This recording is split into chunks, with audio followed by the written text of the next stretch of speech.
Like, imagine how a billionaire thinks, bro. You know what I mean? Like, I don't know yet. But I'm on my way.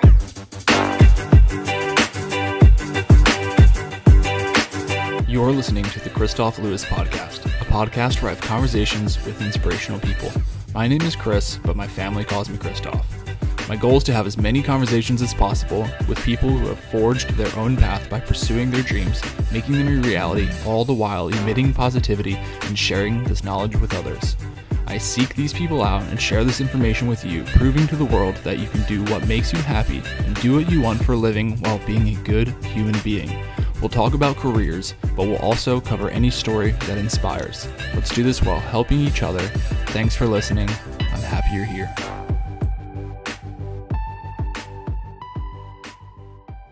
What's up, guys? Welcome to the Kristof Lewis Podcast. This is conversation number 41, where I love to have conversations with inspirational people. My guest today is Phil McCarthy, and this guy is nothing short of inspirational. I learned so much from him, truly. We talked about his struggle with drug addiction and now how he's addicted to success. So essentially, he recognized within himself, he checked his ego, and he recognized within himself that he had this addictive personality, but he didn't let it ruin him. He redirected that energy. He moved it from negative to the positive. And for years now, for 7 years now, ever since getting out of rehab, he's just built upon that and built upon that and built upon that and built upon that. And he's putting himself around people that also want to do that. We talked about all this stuff. Mindset. Mindset is huge. We really dug into that. We really talked about checking your ego and really looking within yourself and figuring out what it is that you have to do. And maybe you don't know immediately, but you know that you are worth something bigger and you are going to do something bigger and better. But you don't know what it is yet, and that's fine. But just start moving forward.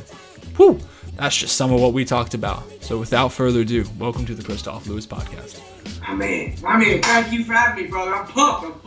Yeah, man, I had a good friend of mine, Josh Bose, direct me to your page on Instagram. I really like this guy. He's one of the few friends that I keep really close in my life. And when he recommended somebody to me, I knew that this person was going to be a good person to talk to. And I think it took me about a half a second looking on your page and watching your videos, seeing your intensity and seeing your passion and your love for life, literally every moment, and all the work and things that you are doing to help other people out in their life. And I knew immediately that I wanted to talk to you.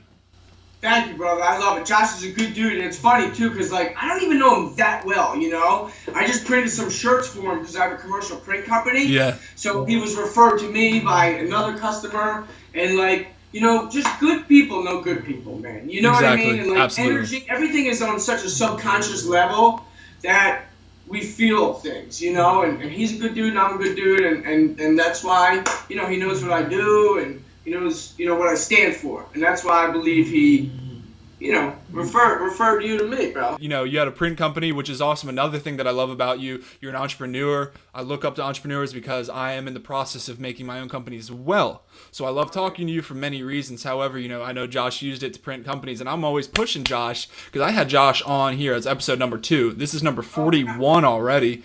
So he was on episode number 2. I talked about, health, nutrition, everything that we're kind of talking about as well. And his company, Swamp Fox Apparel, of which I'm wearing actually right now. So I'm wearing, I'm wearing your company's shirt. Yeah. Printed that shirt, baby. Yeah, you printed this. That's so funny. Yeah, real soft, right? Oh my! It's one of my favorite shirts. Yeah. That's what I tell people, man. Yeah, it's the quality of it just goes with everything, But in the shirt business, it's the cheapest form of advertising for any business if it's done right. If you give someone a shitty piece of, do you kind of curse, bro? Yeah, absolutely. Okay. You give someone a shitty piece of t-shirt. I remember I would go to outings and events. We've all been to them, right? Yeah. And there'll be 150 people there, and they have giveaway t-shirts. And they give me the giveaway t-shirt. I don't even put it on. It goes over my shoulder, right? Then I go home and it ends up in the trash man. Yeah. It ends up as a rag. It ends up as a test print t-shirt for shirts. So if you give someone something nice, some quality that they want to wear again, then it makes it to the supermarket. Then 3 days later, it makes it to a restaurant. Then 4 days later, it makes it to the gym. You know what I mean? So you want people Absolutely. to wear it. If you give them junk, man, they ain't going to use your product again. They ain't going to talk about your product. They ain't going to support you. Your business is not only going to not grow, but it's going to regress. And that's how businesses crumble all the time. If some people just got some, simple key factors down and not only carry them in their business, but also carry those same damn things in their life. Yep. They carry themselves as a human being, it'd be a whole different world. It'd be a whole different place. But then my job would be even harder, so I'm not complaining. Well, that's just the thing. Not everybody's going to do it, right? Not everybody's going to take the time to find somebody that's going to print them a good product or, a good t-shirt. Print a good t-shirt on a good product like this, and I love it, and I told him that all the time. So I told him, I said, hey Josh, man, you got to get back into it. You got to keep on doing it because this is good, so you need to do it. But yeah, man, I think that's great. I love that you do that, but I think also what's very interesting about you is your story, and that's why this is Conversations with Inspirational Stories. It's not just about entrepreneurship, and businesses, and it's not just about people that have made it, even though you are doing well right now, because one huge thing that this podcast stands about is I don't want to just talk about the guy that, is flying the jet around every day. Like, I want to talk to the guy or the girl that came from some tough shit. And I want to show people that. I want to highlight that. Be like, hey, because a lot of people might look at you and be, not you specifically, but also you specifically, and be like, man, he looks good. He's in shape. He's got these businesses. He's doing all these things. Damn, he just had that shit. He just woke up like this, and people will do that, and I want to be like, well, no, that's definitely not the case. The case is that he came through all this shit, and and you've said it, many times. You brought it up in your own channel. You were an addict. That's I have a good friend of mine. He was on conversation number 8, and he's just releasing a book, but he was an addict, and he talked about it. It wasn't easy, but now he's going like full circle, and he's helping other people too. So that was really quick. I saw that in your story, and I wanted to highlight that. But, man, that's crazy. And I know you've talked about it a million times before, but can we get, like, the quick highlight reel? 100%. So, it's funny how you say it, too, because I get it. I get that all the time where people are like, yeah, but, like, you're gifted, your genetics, and this, and, like... That's what they always say. Yeah, 100%. And, I'm nobody, though. Like, in the grand scheme, like, you're talking about Jets, like, they're the dudes. Like, that's what we're working to become, Yeah. But to people in my area and locally, they think that I lived the life or whatever. But it's like I'm not doing shit compared to what I'm gonna do. But thank you. Yeah. But that's the mindset you gotta have too, right? You gotta have the mindset that I may be here, but I'm not stopping here. Yeah. That's how I got to the little place that I'm at.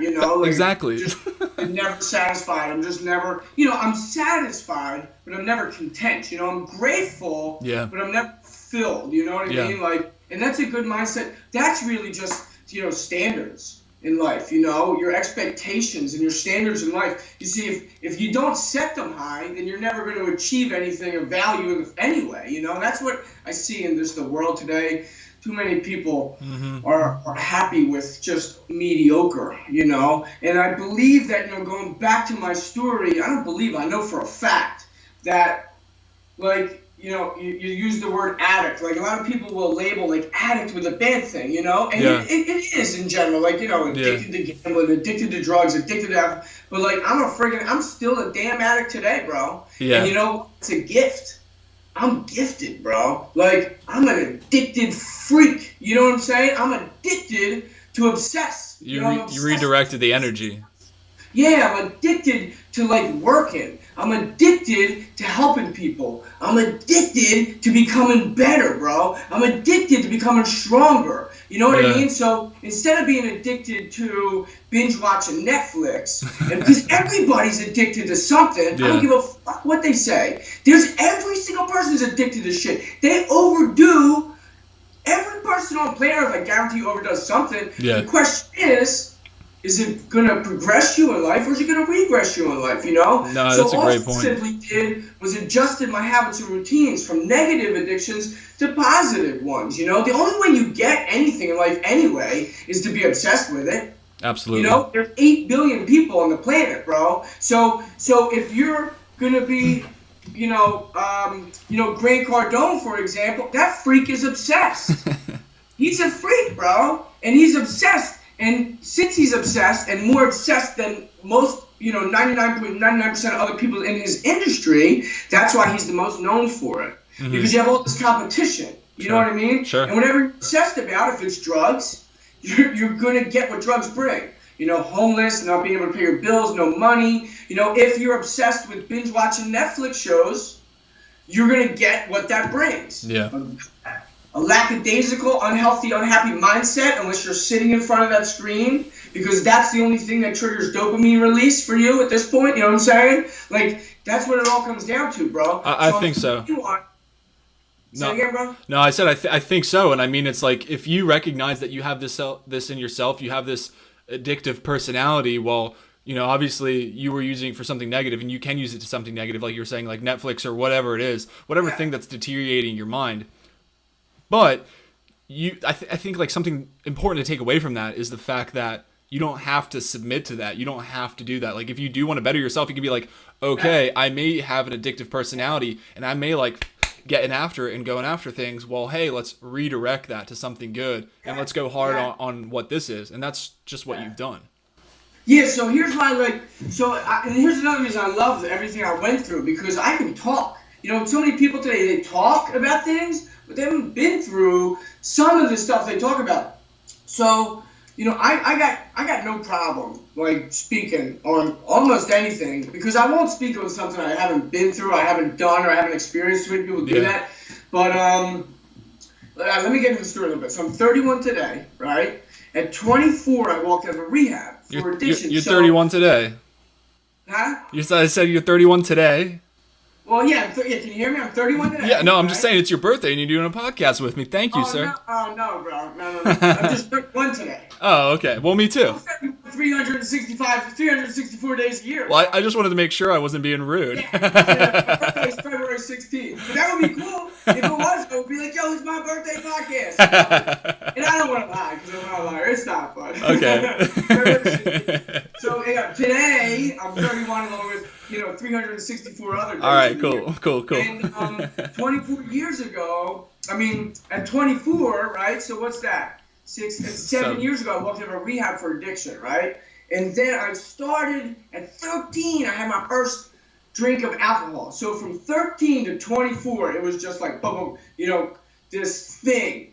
And I would say probably 16 was when I started to do like drugs, opiates, really start to get into things and experiment. By 19, I was a full-blown drug addict. I was making about $60,000-$70,000 a year, as an 18, 19-year-old kid. That's pretty good. So, of course, you got some extra money. Sure, yeah. And compared to your buddies, I'm out there, playing around and partying and not doing the right stuff because of the money. So I'm funding the wrong projects, and I'm getting crazy. I'm just doing what a kid would do with too much money, bored, no purpose, no mission, no passion, and I became a full-blown drug addict by 20. At 21, I lost this job that I was now making $80,000 at because I wasn't showing up to work. My character and my integrity was shit.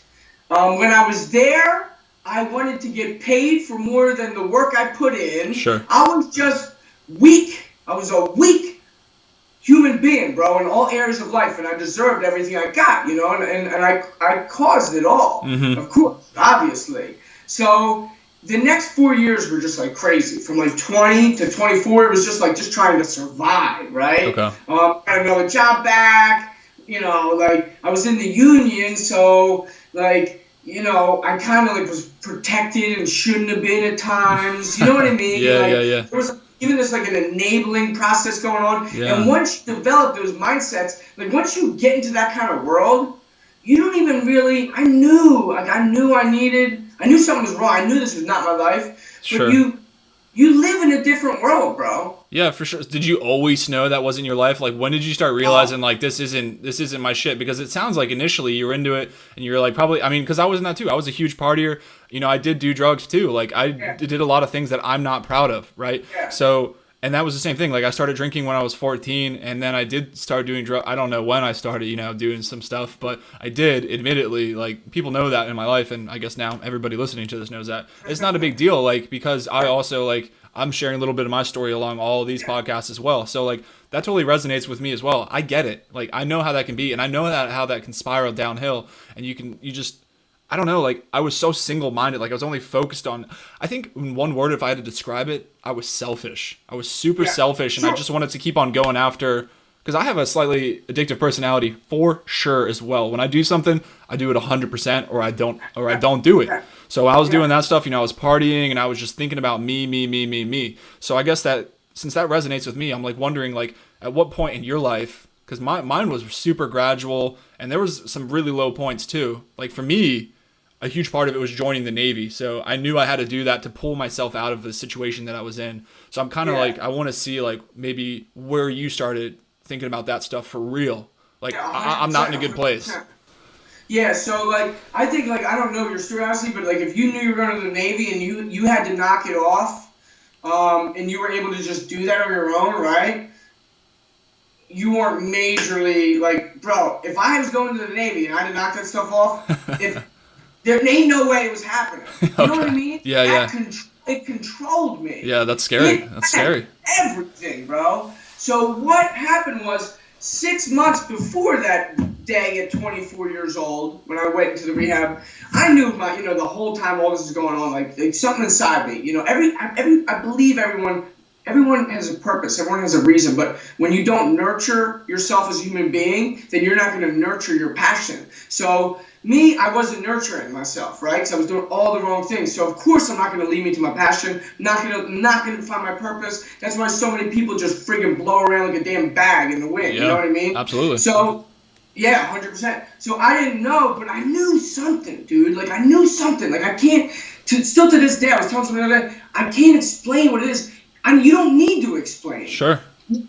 Whoever's watching, you don't need to explain. All you need to know is that you know. So I knew something was inside me. I knew that I was going to do great things later in life. I just knew. I didn't know how, of course, right? Because I can't even get my life right, let alone do great things. But that's what kept me from taking my life. So 6 months before I walked into those doors to get straight, I started to have nights where I was just like, so desperation is what causes massive change in people's lives, bro. There can be inspiration, there can be all, but if your desperation causes massive change, okay, that's the only thing. So how did I go from one thing to another so fast? My level of desperation was hit to cause more pain than where I was today than doing the work, because everything we do is associated and backed behind pain and pleasure. So we do as human beings what makes us feel good, and we don't do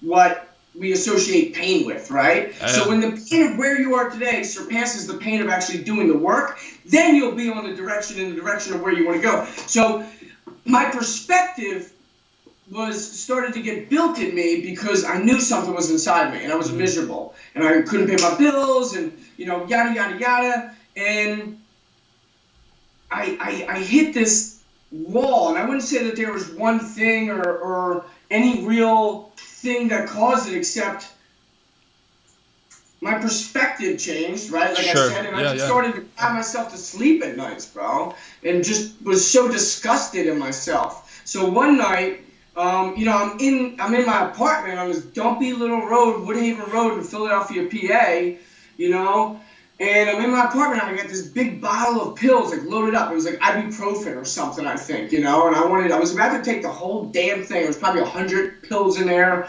And I had no electricity, no running water at the time. I had a mattress on the floor in my living room, and, I'm a committed freak, right? Like, you're like, when I do something, I do it, right? I've always been like that. I'm like that with business, with my body now, with my relationships. I was like that with drugs. I was like that with I was always like that.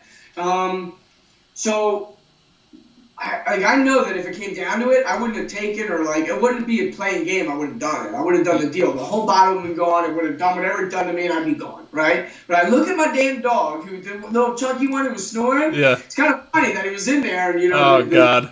You get to hear him, but his name's Titan. He's like 9, 10, 11 years old. I don't even know. And he was with me at the time, and he was a puppy. And I looked at him, and like if I do that, who's gonna take care of him? And then you think like he's a dog, whatever, but he is like my family, he's like my son, right? I totally get it. It caused a chain reaction. What it did. It made me go, if my mother. What would that do to my mother? What, yada, yada, yada. So long story short, instead of doing it, I then, after that, didn't think about taking my life again. Maybe I thought about it multiple times, right? But, like, didn't actually go to act on it. Like, at that night, Sure. I went to act on it. I got up, I went to the counter, I grabbed them, I went to do the deed. And, a couple months went by, man, and those were like really hard months, meaning emotionally, because Sure. the level of perspective, the desperation was really getting instilled hard inside of me. And these were the nights that I was actually crying myself to sleep. So, of course, then I'm like talking to my mother, like everyone was staying away from me. I had no credibility. I didn't really have people in my life, let alone good people, right? The people that Sure. were in my life were bad people. So, but my mother loved me, even though she stayed away from me. So she I don't know if she calls me or comes over, and says like, I'm gonna set up a thing for you to go to. Will you go? And I had that desire, and I'm like, yeah, but bro, I'm telling you, I remember, like, it was the scariest thing ever. Yeah. Like, I knew I needed that more than anything in life. I actually wanted it. But it was the scariest thing ever to accept it, to go into it. I had to wait like 3 days. I went to a place in Chester County, PA. There were signs all over the walls that said, bed bugs are not our problem if you get them, pretty much. Oh, you know my what God. I mean? Yeah. I go in there, and like I'm a full-blown drug addict. I go in there, and I started to really get some ideas of what's out there in the world. And I'm like, yo, I don't belong here. Like, I can do this, So I was in there for like 16 days, dude. That's it, 16 days. They push you in, they pump the insurance, they push you out. There were people that would go in those things that treat it like a vacation. It's like a break Sure. for their body. Like I never knew this. I was like, this is crazy. Yeah. Dude, I literally, all it came down to was a desire, a desperation. At that point in my life, it was either grow or die. You know what I mean? I do, It was yeah. it. It was one or the other. It wasn't like go back out and like maybe relapse again. It wasn't, no, man. None of that. It was grow or take your life because you don't deserve to be here. Man up, suck it up, do what you got to do, shut up, put in the work. I made my stepfather look bad at the job I lost. I lost all credibility and burnt all bridges in my life. I had nothing, bro. I had nothing. So it really just came down to me to man up. You know what I mean? And I did. I left that day. And it was September 16th, 2011 is when it was. And I left that day, and I started to research, on my computer. I left that apartment. You got to get away, right? You are who you surround yourself with, right? I never went back to that apartment that I lived in. Just got rid of it. Like, I moved back in with my mother, started to research how to release the chemicals that your body stops producing. Sure. Right? Because that's what people don't realize. Even Netflix, bro, these things, these phones, like the young kids, the parents giving the phones, this is like people are going to hear this, think this is crazy, but this is real deal right here. For real, yeah. This thing's like fucking heroin to a 12-year-old kid. Because what happens is you watch it, and they play on it, and they get little triggers of dopamine releases through their brain. Dopamine's, it's a feel-good chemical that our body naturally produces. But just like anything, you give something too much of it because it's released by an outside source, but then you take that outside source away, what happens? The body doesn't release it like it should. It shuts down the production of it. So what do we do as human beings? We go back. Mm-hmm. Yeah, because you just want more, you want more. Yeah, that's the whole thing with drugs and alcohol. You take them away. Yeah. Your body stops. Oh, you get depressed. You don't feel good. You might not even know what's going on. A 12-year-old kid don't know. No, they definitely don't know, and you're definitely right about the drugs and stuff too. I mean, I thought there was many years of my life where I thought there was no way in hell you were going to get me to enjoy a good time out. Like, I literally could not go out with friends without getting drunk, or I couldn't do anything. Do something. Yeah. I knew it. I knew just like you had too. It was like fight or flight. Like, you're either going to, this isn't going to go anymore. Like, it's going to go really badly. It's going to be done. Or you have to make a change. And And that's a scary place to be. And all those things that you said, I mean, I think one of the things that touched me is when you were talking, you know, you saw your dog, and, you know, that means a lot to me too. I love the shit out of my dog too, you know, like that dog's family to me, and I get it. But yeah, and you start thinking about like, what would that dog do without me? So you start thinking about like other people as well. I talked to two conversations ago. I was talking to this very, very nice lady about she lost her her brother at a very young age from suicide, and she's like, he had no idea, and she said this confidently, like he had no idea how many people that he affected when he left. And you know, it was a really tough conversation with her. But so you started thinking about your dog, and then you said, I saw the chain reaction.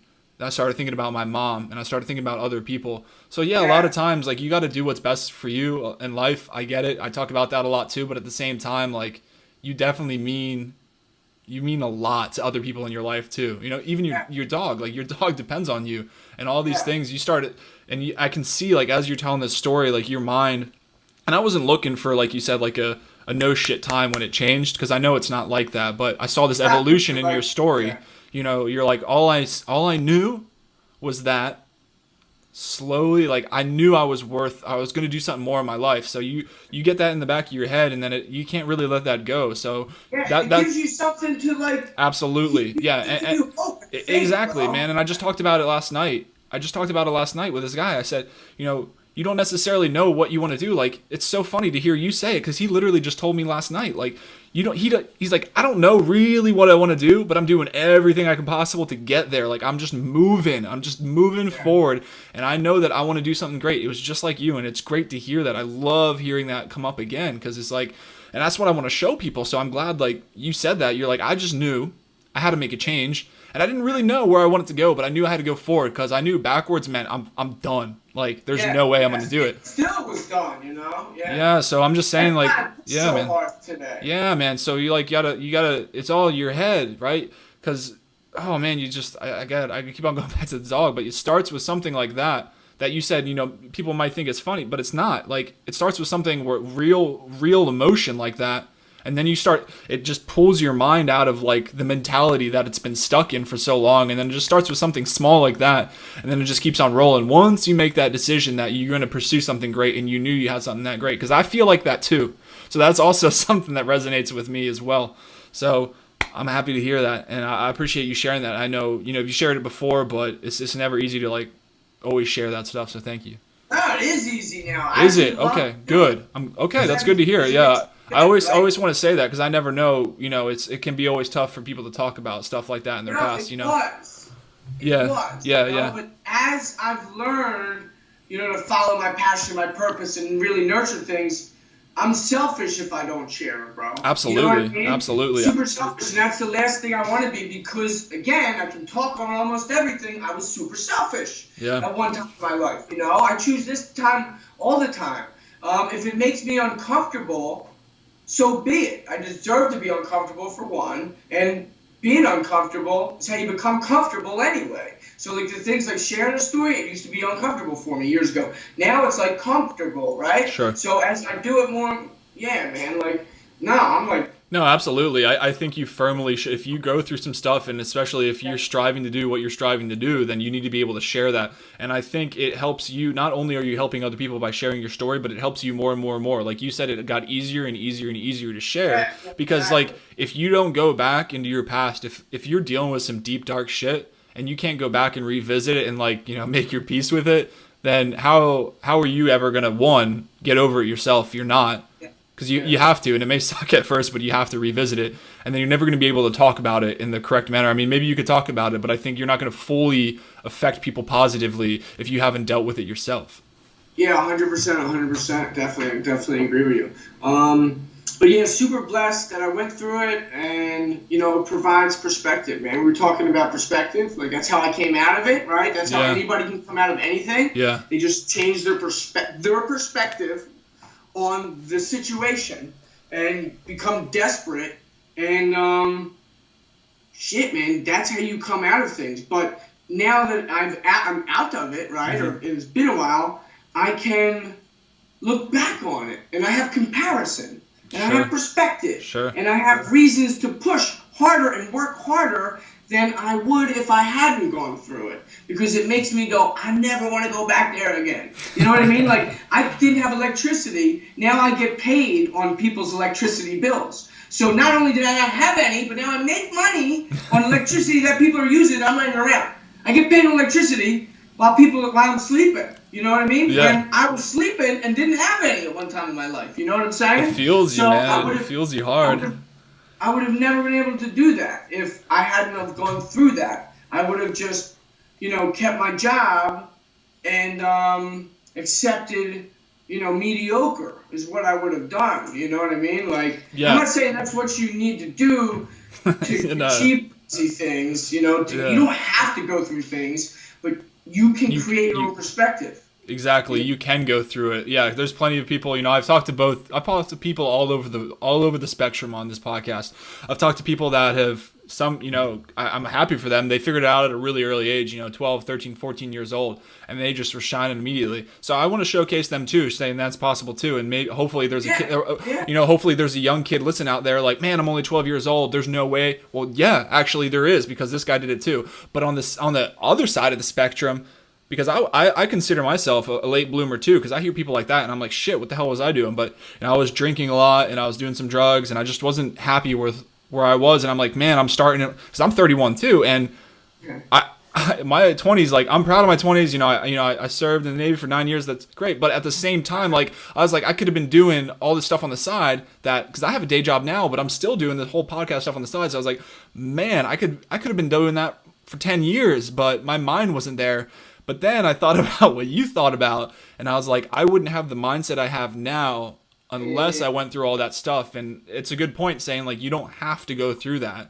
Everybody's different, but you don't have to go through that. But because I've gone through that, and because you've gone through what you've gone through, I mean, you are who you are now because of what you've done, obviously. And that's the way the cards have fallen. But yeah, you only choose the future, right? So from that point, from 14 or 13 when you started doing that stuff, all the way to 24 to now, like, you were just, those are decisions that you made, and you always had a choice. And then it started with you sitting in the car with the bottle of pills looking at your dog. That was a pivotal choice. Now you're 7 years later, so I want to show people, like, I mean, I'm just thankful that I can talk to you, and I can showcase your story again and show people that there's this huge evolution, all the way from 14 or 13 years old to 31, that a lot of shit can happen in your life that you may or may not be proud of. But regardless of if you're a young teenage prodigy, or if you deal with some shit in your life like most of us have, you still can make it. And it's not going to be overnight necessarily, but as long as, I think, you believe in yourself, and you know that you matter to other people, and you slowly make that change, you can do it. Because from 24 to now, and even at 24, you had no idea where you're going to be now. But to look back, I can imagine that every time you look back and you think about where you were, and you think about things that you weren't proud of, like you were saying, not having electricity and shit like that, like, that has got to fuel your fire even more. Like, there's no way I'm going back to that, and I don't know. I see eye to eye with that. I have electricities now, because it's always about perspective. You know what I mean? Like, that's what I'm saying. It's just, it's just perspective, bro. You could take, Bill Gates, like 100 billion or something, whatever he's worth, like 88 billion or some crazy number, and if you took all his money away from him and you left him with $1 million, he's going, I'm bankrupt, right? But if you take someone who makes $100 grand a year, you leave them with $1 million, they're like, yo, I'm stinking stupid rich, right? Sure. Why? It's just a perspective. So you can just adjust your perspective to adjust a level of desperation in your life. Yeah, that's a good point. And that's what I was getting at with all that. That you can adjust your perspective, and desperation causes massive change, right? Desperation is what it just does. It's what gives you that fire to push, and to, maybe, instead of working 8 hours, you're going to work 18 hours and sleep the other 6. You know what I mean? Like, it's funny. Like, sometimes people come over to be like, you don't have a TV? Like, I got wires hanging on my wall. This is actually a rental property of mine that I kind of just took back over a month ago, and I'm, like, working out of here as I'm fixing it up to re-rent it back up. And it's funny. Like, I don't need a TV, bro. I used to watch TV, but like, what comes of TV? You know, now my TV I get it, is man. like I get it. this damn documentary or like a YouTube thing that I can still learn something on. You know. But anyway, I'm veering off track. So the number one thing though that I can tell people, it doesn't matter if you're a drug addict, it doesn't matter if you're trying to build a business now and you're good to go, it doesn't matter. The one thing that, if there was one word that changed my life, it was responsibility, bro. When I took responsibility for everything, you know, and that all came about when I like walked out of that rehab, when I was in that rehab, all right around that time, when I took responsibility for my life and like just didn't blame anybody, not even blame, just literally just took responsibility and was like, I am where I am today totally because of me. Like, I'm 105 pounds, you know, I have no money, I got no car, I got to go move back in with my mom. Like, I just took responsibility and said, if I did this, like, and I can take the responsibility for that, then I can take the responsibility to change it, you know? Yeah. And I see a lot of people, they want the promotion at work, or they want the business, or they want, you know, they want whatever they want, but they're not a person deserving of what they want, you know? Absolutely. So I knew that I had to become a person of value to receive value. So I just began this over-deliver process. And, you know, I owe everything, even though, like I said, I'm nowhere, like, I owe everything to that. You know, responsibility and then over-deliver. And I'm talking about over-deliver to myself, over-deliver to other people. So when I was selfish, right? When you're selfish, you don't appreciate things, right? There's a lack of appreciation. Absolutely. When there's selfishness attached to it, to a human being. So what I did was, I leave this place. I didn't even have a mentor or nothing. I don't know how I knew these things. This is what I mean by human beings are born. Like, we're here for a reason. And when you start to get on the right path in life, your instincts will start to tell you what the right decisions are you should make. I think so. So it started this process, right? So like, someone told me, like, you got to change up your character and your integrity. You gotta like be better, bro. You're a friggin' jackass, you know? So how do I learn to appreciate things? I learned to appreciate nothing. That was my thing. If I want to appreciate something, I gotta start with learning to appreciate nothing, and then everything I can be grateful for. So I started to, what drives human beings? Friggin' money, like, pleasure, you know. We have our 6 human needs, you know, like love, certainty, happiness. Huh? I said even happiness, right? Maybe. Yeah, we have all those things. There's somewhere in our 6 human needs, significance, you know, whatever, contribution. So I knew that, you know, the responsibility, the integrity, the you know, so like I couldn't appreciate, you know, at 80 grand a year, I didn't appreciate the money, right? What I did was I had to start to build all that back into myself, and I would go and work for people for free. So at this point, I was lucky enough to get unemployment, and I was getting like $600 every 2 weeks or something. And you know, because I had a job, right? I did work, but then I lost it. So I was like getting unemployment. You could get it for like up to like a year at that time, you know. So I had that coming in, so I could like live, and I didn't really have any bills. I moved back in with my mother. And I would give her like 3 of the 300 or something. I gave her like half. And then I didn't really need much else. Anything else I needed was selfish, right? Because all I needed to do is eat and go and like go to a gym. And I got a part-time job at a nutrition store. And then I went and worked for people for free. Anybody who did anything for me, in any way, shape, or form, I went and worked for them for free. So, like, an example was my father helped me with, like, he paid something for, like, $1,500 when I was in bad shape and stuff. Sure. And so I worked for him. I paid him back his $1,500. And then I worked for him for another 4 months for free. And it was, like, thousands, you know. You should have paid me, right? And he kept trying to give me money, And I said, I don't want it. I went and cut lawns for certain property managers that I was friends with that helped me. And, sure. You know, they had properties. I'm cutting your lawn for free. And they, you know, they weren't trying to give me money. They're like, okay. You know, they're like business. Yeah. I'll take the payment. This never happens. So I did all kinds of stuff like that, bro. I went to the gym. Huh. I went to the gym every day.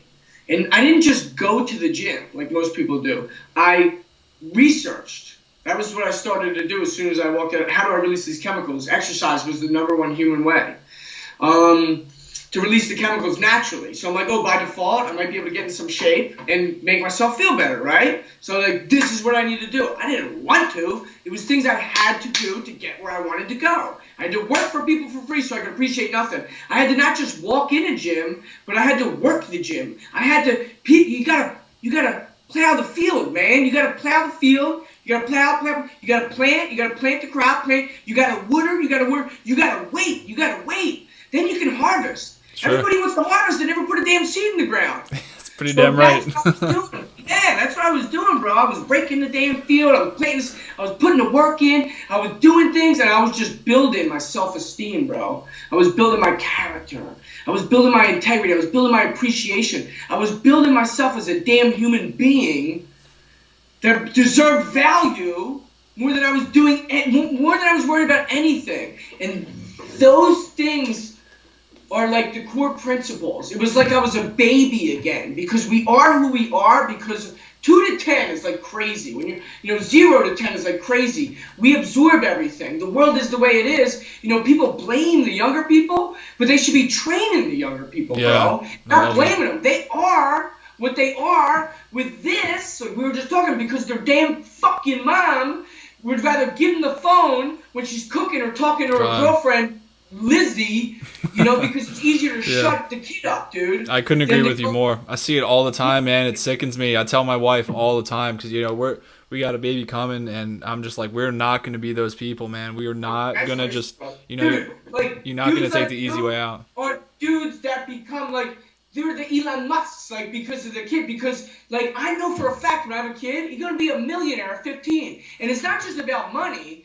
Money's a resource to better the world, and I look at it. Yes. But money is a clue of success in areas of life. Absolutely, man. That's all. It gets a bad rep. Yeah. I'm going to be a beast. Yeah, no, I'm saying, first of all, money gets a bad rep because people automatically think that people have a lot of money, or we were talking all the way back to the beginning of the conversation, maybe looking at somebody like you or similar to you, like, oh, they just wound up like that. Well, that's not the case, and obviously sometimes that's the case with money. Whatever, get over it. But for the most part, themselves, so it's okay. Yeah, exactly. But damn, man, you aren't gonna say that, Yeah, it's unfortunate that people say like that, but unfortunately they're also not going to make those steps that needed to take. But I think you know what, going back to you were telling your story, I think your story is super unique, because I really don't think that everybody would do what you did, especially when it comes to working for free. I find that very unique. I understand why you had to do it, but I think there's something unique within inside your mind, your mindset as you were coming out of this and you were continuing to evolve into the person you are today.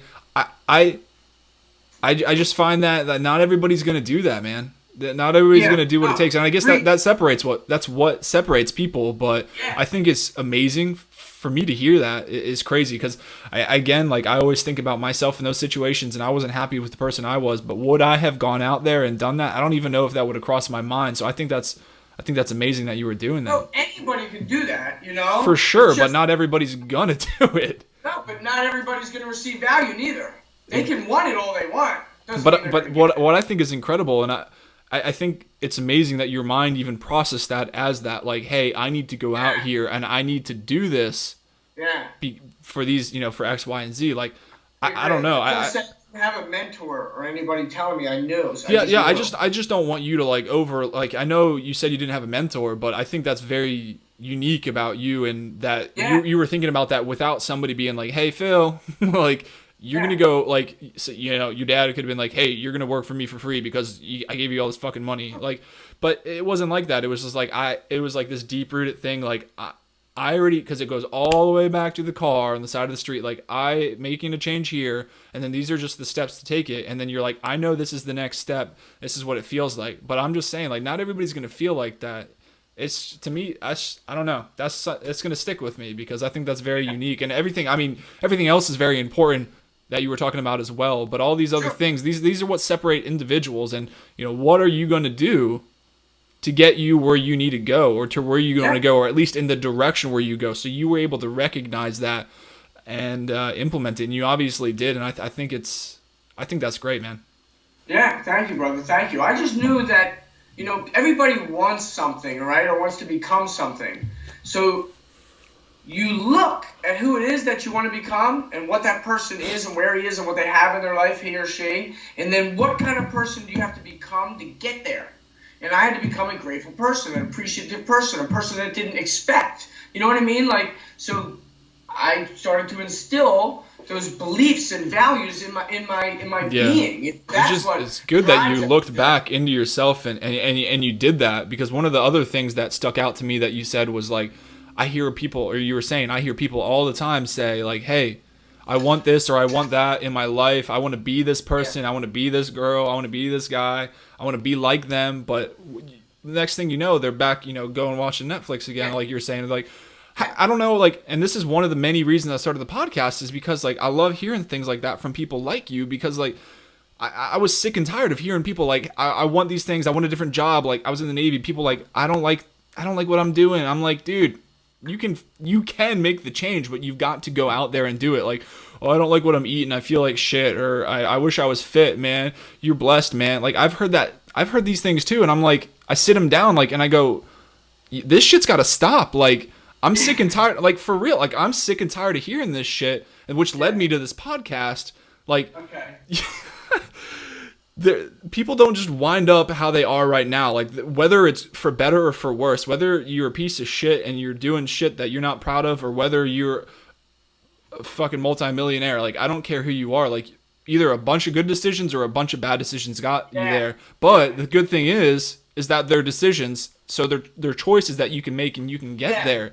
You know what I'm saying? So like, sure. You made a decision, you recognized within, you looked within, and it was not easy, I'm sure, to look within and be like, I need to do this shit to better myself, but you did make the decision, so you act it, and people aren't acting. Yeah, 100%. All that stuff, too, always comes down to ego, man. It always comes down to ego, like decisions and stuff like that, and, like, nobody wants to be wrong, and there's so much, like, damn psychology behind all this, man. That's one of the things that I, like, dove into was, like, psychology. Like, that's why I know about this, chemicals and stuff. Like, sure. When you understand how things work, you know what I mean? Why the what's, like what causes us to do drugs, you'll be more inclined to do what it takes to fix it. You know what I mean? Like, and you know what you were saying? I want to back up something. Like, you were telling me about, the decision. Sure. I want to say this for people who are watching it, like, because I just said fix it, recollected in my brain. Like, I didn't take my life yet, Like, it was fixable. Yeah. So for people who watch this, and, like, because I remember thinking, like, I don't know what to do. How can I fix this? How can I can't stop doing drugs. My mindset's screwed. I'm like, around my life, right? But there's always a way. Like in business, right? There's always a way to get something done. Like, there's always a way. So if you're still here on the earth, there's a freaking way. But if you're not, there's definitely no way. So if someone's watching this and going through stuff, like, that's one thing I can guarantee. I can't guarantee I'm gonna fix nobody. I can't guarantee, but I can guarantee that there's always a way. Like, to me, like life is like business. The gym is like business. Everything has to be cultivated. There's a process, there's a system, there's a plan. Everything, they're all like correlative, and there's always a way. You just have to make the right decisions, right? You just have to make the right decisions. Thank you. So I want that to be, I had to come back to that because I think that's super important, man. Yeah, but, and I get it. You're not always going to make the right decisions. I still don't make the right decision. I'm still, I had a lot of deep thought even today before I talk to you, because there's a lot of things I still want to change in my life, because I'm never settling either. Like, there's so many things that I wish I could do better. So I sat down. You have to. And yeah, you're not gonna like I was saying, I'm not always making best decisions I can, but I try to recognize that. And then again, like I was saying with you, like you got to look within, and you're talking about ego, which is another really good point. I'm glad you brought up, because you have to like, it's hard. It's hard to look in and sometimes be like, dude, you got to do better. You can do more. But I think you got to think you can do better. And then you also got to be okay with calling yourself out for what's right and what's wrong, which is super hard. And that goes back to the ego thing. But I think if you do a little bit of all of that, and then you do it consistently, and you do a little more and you do a little more, it gets a little easier and a little easier, you know? Bro, 100%. That's why that's why I love the gym, because I'm saying the gym, life, business, it's all correlative.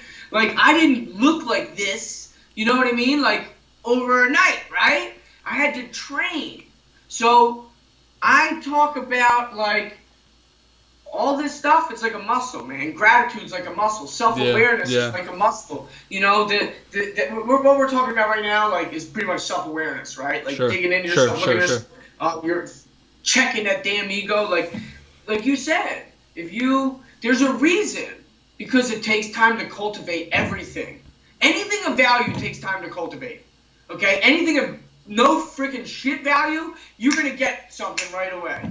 But if it's valuable, and I don't mean monetarily, it's gonna take time to cultivate, and it must be trained, and it must be immersed in, and it must be applied daily. Absolutely. Yeah. You have to. And I relate a lot of stuff to fitness too. I love it. I love working out. I feel terrible if I don't do it, but at the same time, I make those correlations too. Like, if I'm not like, again, I was talking about, reading books or whatever. If you're always reading like the same type of books or always doing the same type of workout, since we're talking about that, like you're obviously not going to progress. So you can take the physical metaphor here and you can apply it to your intellectual, your mind, and all these things that you're talking about, things that you're thankful for, things that you're grateful for, all this self-reflection, your ego, all these things, they need to be exercised as well, and they need to be worked on. 100%, bro. It's so tough to do though, but man, it's just it's not. I think that's what a lot of people think though. I think it can be really tough for people to do at first. Because they don't think. It kind of goes back to like, and I'm glad I love that you stopped me. Like, it's not though. Good. I want people like that, because also that's another tangent. Like, correct me if I'm wrong. Like, you need people in your life that are going to correct you if you're wrong. So thank you. But I think a lot of people do think that. So I'm glad you called me out for that. Sure, like, they do. But I'm saying, so what if somebody's like, I don't know, here off the top of my brain, like, Phil, man, I can't do it. Like, what do you say to somebody like that? So first of all, I mean, you just said it right there. Right?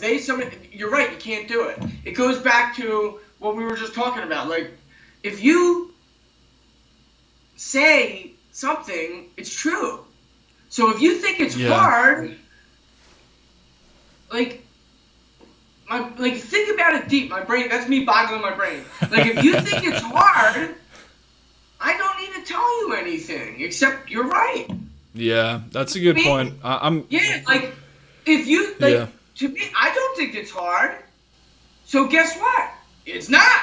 Like, make it a part of it comes down to, like, remember psychology? It comes down to it's subconscious, bro. Everything is subconscious. You ever hear you change your thoughts, you change your world? Yeah, absolutely. Obviously, it's like a crazy famous quote, like whatever. It's the realest, but it's most resonating quote with me now ever, and I kind of don't even like talking about it because it's damn cheesy. But it's kind of like when you get on that damn frequency and wavelength and vibe, you're like, holy shit, like, it's the most realest thing ever. Like, I'm telling you, your thought, like, you have thoughts, people look at things and think they're hard. But I look at something and think it's not hard, it's easy. Never said simple, but I said easy. What is that? Like, that's just a perspective, right? Yeah, you're going back to perspective again. Yeah. I like that reply, man. I really do like that reply. I like how you'd say... Hold on, let me stop you 1 second. Absolutely, so please. Think about this. You're capable of having thoughts that are so life-changing for you. Me too. As a human, anybody watching this is a human being, so life-changing, but you're incapable of thinking them because you're incapable of thinking them. You know what I'm saying? No, I know. I'm thinking about it, and it's tough. It's something I definitely struggle with now. So I'm glad we're hitting on it right now, and I'm glad I mean, you're not just speaking to people that are listening. You're literally, I know you're telling me, but I'm I know, but I know wholeheartedly I'm taking it in right now. And it's something like, admittedly, that I'm dealing with too, because a lot of times I sell myself short mentally. So then physically, like, my goals and my aspirations thus equally immediately are being sold short because I'm not right up here. So when I was saying, like, earlier today I was doing all the self-reflection, that's a lot of it too. Like, man, I have all these things I want to do. Well, man, you got to get your mind right, because I'm like doing too much negative self-talk, which you got to mitigate that. But I think you're right. I think it's great what the first thing you said to me was, if I'm coming up, because my question to you is, well, what if somebody says, well, what do I do, Phil? Well, then you just be like, because if they're already asking that question, then they're already in that mindset. So hopefully they can listen to what we've just said right now. And I know, sure as shit, like me living in the flesh right now, not even somebody else, like I right here am going to apply that, because I need to work on that too, you know? Yeah. I think if there was one way to, like, it's like, so I'm telling you, you, like, there's thoughts I'm capable of having, but I can't even think them because I can't think them, but I can. So, like, I don't use the word can, I'm just giving you an example. So I guess if there was, like, okay, so people would be like, okay, great, it kind of makes sense. How do I think these crazy thoughts so I can, because you got to think crazy thoughts, man, if you want to achieve crazy results. Yeah. Like, how people want, right, the really cool shit. They want to change the world. They want the unrealistic results, but the only way to get the unrealistic shit is to think the thoughts that it takes to become the unrealistic person that it takes to require the unrealistic things, right? Absolutely. So okay, so if I had to give someone, like, how, in like a, like you, right, now. Sure. You just said your own answer. You said the word mitigate. And you said that, you got to be aware of them. So something I became very good at, and I'm a human damn being, right? So I have negative thoughts, bro. We get 80,000 of them a day, and 80% of them are reoccurring. And most damn people are negative. And then even positive people like us still have negative ones. The goal is to, like, so, like, if you're saying it's hard to change that stuff, that's what you believe in your core. That's what you believe in your subconscious, bro. So you will not think thoughts or take actions to really help you achieve these hard things. You follow me? Yeah. But what you do is you train your mindfulness to catch those thoughts. You move them aside, because when you're aware of them, you can catch them, you can train them. Whoa, I just said that about myself. How dare I put limitations on myself? They're not hard, they're easy. As a matter of fact, I'm going to go smash one of them right now. You know what I'm saying, right? Oh, yeah, I love it. I love it, man. You train it, and then it becomes a part of you. So something I noticed like 3, 4, 5 months ago, it's actually really cool, I think. I told this hypnotist dude, and he's awesome. I got some cool people I'll be getting on podcasts. They're like just amazing freaks. I'd love to talk to him. Yeah, very cool. For real. So I'm talking to him, and I'm telling him this thing I do when I have, like, negative thoughts. And it's just, I don't even realize it, but, because he was trying to hypnotize me is what he was doing. And well, he's a hypnotist, so, I mean, he's just doing his job, Phil. Come on, man. Yeah, he's the man. Like, I wanted to. I wanted to, actually. Yeah. At first, I was skeptical on it, then I wanted to. And he goes, yeah, I kind of, like, you're unhypnotizable because you've already hypnotized yourself, he said. Ooh, that's interesting. Yeah. So you see how I'm, like, super aware of the subconscious stuff? For sure, yeah. That's all hypnotization is getting your subconscious aware and shutting your conscious off. That's what they do. They shut your conscious off and they get your subconscious aware. Because our consciousness is driven by our subconsciousness. So if our consciousness is aware of our subconsciousness, that mindfulness that I was just talking about, then you can retrain it to produce the outcomes you want in life. Yeah, absolutely.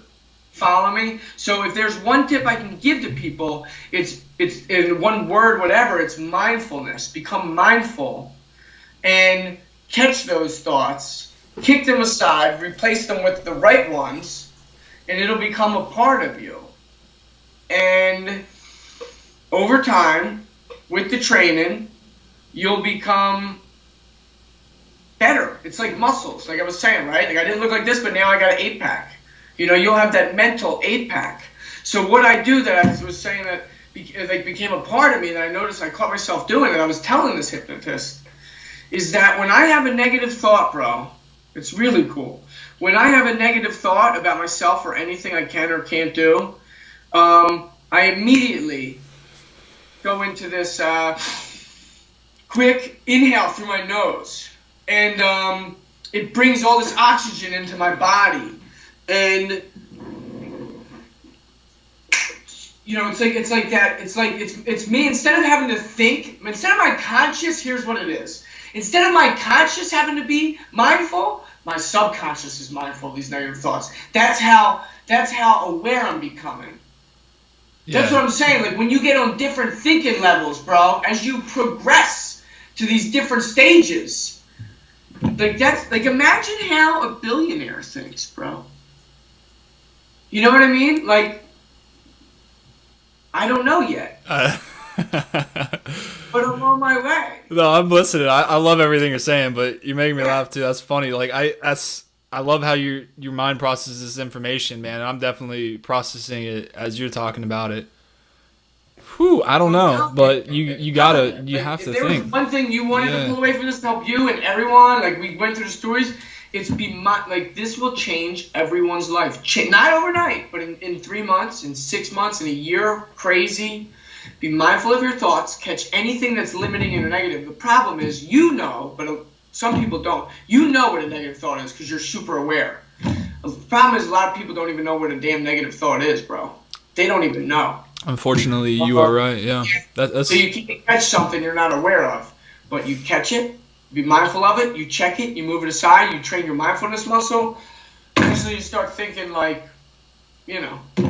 a different planet. Yeah. Well, I hope people, if they're literally listening to my voice right now and they're literally listening to your voice right now, then they're already trying to better themselves because they know what this podcast is about. And if they don't, they do now after this episode, and they've heard everything we've said. So I think they've already making positive steps forward to be able to better themselves and better recognize those negative thoughts, because I sure as shit have after this conversation. So I thank you very, very much for everything, for sharing your story. Like I said, I know you shared it before, but I don't want that to lessen my thankfulness of you sharing your story, even though it may be the 100,000th time. It still means a lot to me. It means a lot to people listening, and everything else that you said before and after that is quite amazing. I do really, really take it to heart, and I'm really excited to implement it, especially the negative thoughts, because I know through everything, I do know I'm self-aware, but I do know even with the negative thoughts, I sell myself short,